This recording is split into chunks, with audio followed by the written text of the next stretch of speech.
Assalamualaikum warahmatullahi wabarakatuh.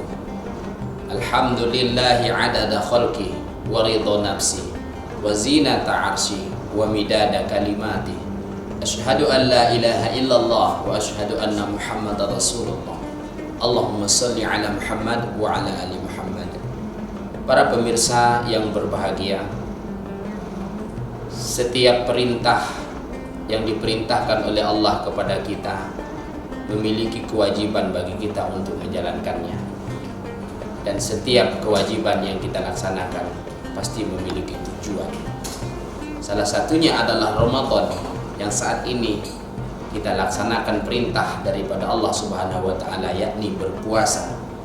Maka Ramadan juga memiliki tujuan untuk menjadikan diri kita sebagai orang-orang yang beriman yang bertakwa. Apa saja tujuan daripada ibadah puasa yang kita jalankan? Jelas di dalam Al-Quran, di dalam surah Al-Baqarah yang ayatnya berbunyi, A'udzubillahi minasyaitonirrajim.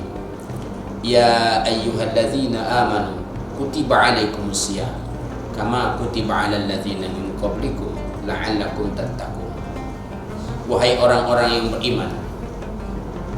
Orang-orang yang beriman di sini adalah orang yang pandai dalam menata hatinya. Bagaimana dia bisa menata hatinya atau memelihara hatinya agar terhindar dari penyakit-penyakit qalbu seperti riya. Riya ini merupakan salah satu perbuatan manusia yang kadang senang dipuji-puji, senang disanjung-sanjung, semangat ibadahnya ketika ada orang yang mengaguminya, ketika ada orang yang menyanjungnya, ketika ada orang yang memuji-mujinya. Akan tetapi lemah semangatnya bila mana pujian itu tidak terdengar. Bahkan ada kalanya hinaan, kritikan dari orang lain maka membuat dia drop dan semangat ibadahnya menjadi hilang. Ini salah satu daripada contoh daripada riya. Kemudian ada kalanya sum'ah. Bagaimana beribadah itu supaya didengar, minta diperdengarkan oleh orang lain. Kadang-kadang modus pertanyaan. Kalau sudah sholat witir itu kan penutup. Lalu ia bertanya, bagaimana caranya ketika tahajud? Sementara sholat witir kan sudah kita laksanakan di masjid. Sampai ke rumah kami mau tahajud. Kami ini udah 3 tahun. Kalau tidak tahajud tidak bisa tidur malam-malam. Maka itu juga merupakan disinyalir khawatirnya jatuh kepada perkara sum'ah. Kemudian ada kalanya ujub.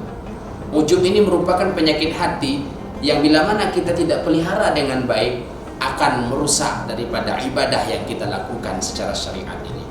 Apa itu ujub? Merasa kagum dengan diri sendiri, merasa hebat dari berbagai aspek. Ada kalanya kita merasa ibadah kita yang paling berkualitas ketimbang ibadah orang lain. Ada kalanya bahwa ibadah kita yang paling banyak yang kita lakukan ketimbang ibadah-ibadah orang lain. Dan ada kalanya kadang kita memperhatikan cara sholat orang lain sehingga kita mengukur bahwa sholatnya banyak salah, yang betul itu adalah sholat yang kulakukan. Maka itu merupakan salah satu daripada penyakit hati yang masuk kepada kategori ujub. Ada juga yang namanya hasad atau dengki, iri terhadap orang lain. Maka apabila orang lain mendapatkan nikmat yang lebih, maka dia merasa hatinya sakit dan dia tidak senang dengan orang itu. Maka perlu diketahui bahwa sesungguhnya Rasulullah SAW pernah menyampaikan, Inna akhwafa ala ummati syirkul asghar. Yang paling kutakutkan terhadap umatku ialah syirik kecil. Maka hasud ini juga merupakan salah satu perbuatan jatuh kepada perkara syirik kecil. Para pemirsa yang berbahagia, maka intinya adalah bagaimana kita saling membuka pintu maaf antara satu dengan yang lain. Orang-orang yang beriman adalah orang yang pandai menata hati dan bagaimana dia suka memaafkan kesalahan orang lain. Apabila dirinya merasa bersalah, maka tidak segan-segan untuk meminta maaf. Kemudian tujuan daripada puasa ini, kutiba alaikumusiyam kama kutiba alal ladzina min qablikum. Apakah puasa itu berat? Berat sesungguhnya bagi orang yang tidak suka atau maaf, bagi orang-orang yang kena penyakit asam lambung, penyakit mah kronis, itu berat yang ia lakukan. Tapi perlu kita ketahui bahwa puasa itu merupakan ibadah yang diwajibkan juga terhadap umat terdahulu. Salah satu contoh bahwa Nabi Adam ketika diturunkan ke dunia, lalu selama 40 hari 40 malam dia tidak berani mengadahkan wajahnya ke langit dan tidak makan dan tidak minum, seraya menangis mohon ampun kepada Allah Subhanahu wa taala. Satu kesalahannya, maka ia begitu sungguh-sungguh memohon ampun kepada Allah Subhanahu wa taala. Maka oleh karena itu patut kita renungi bahwa kesalahan kita yang banyak ini, akankah kita biasa-biasa saja memohon ampun kepada Allah Subhanahu wa taala? Para pemirsa yang berbahagia, tujuan daripada puasa yang berikutnya adalah untuk menjadikan pribadi yang bertakwa. Barangkali muncul di pemikiran kita seperti apa karakter orang yang bertakwa. Karakter orang yang bertakwa itu kita kutip di dalam surah Ali Imran ayat 134. Ialah alladzina yunfikuna fis-sarra wad-dharra. Ialah orangnya suka berimpak, suka berbagi dikala ia sempit maupun dikala ia lapang.